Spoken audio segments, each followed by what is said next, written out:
Well, it's been a couple years since I made that last video on the drip trees, and though the system has worked, my trees they're not getting enough water from the drip. So I found these guys that allow a little more water to come out.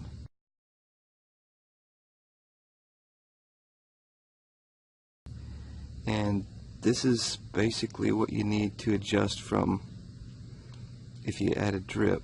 This is the adjustment. These are the tools you'll need.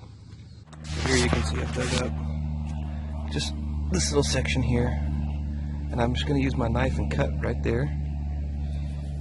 So I'll cut that, and then I'll splice back onto there. Let me show you the follow-up. So there you can see I've cut that, and now this actually comes with a little thing. I can just take that off of there, twist it off, and then I can put that in between here and a little new piece of this, because I'll end up lengthening this pipe by just a little bit to bring it over to here, where I'll push this down in the ground and connect it up. So I'll be back in just a minute. There, now I've connected that onto it, and I've got some length to add this here, and I'll bury that. And then this is going to go down in here to the ground. I'll connect this to it, and then I can adjust this head, and I'll show you what it looks like when I turn it on, but I can adjust this head to allow for more water or less water to come out.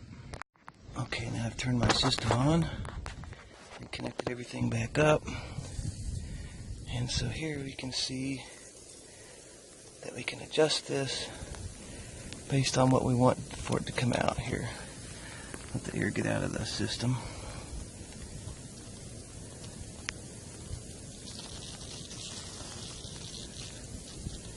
There we go. So I probably just want to do it something like that. And now my tree will get a lot more water than it was with that drip.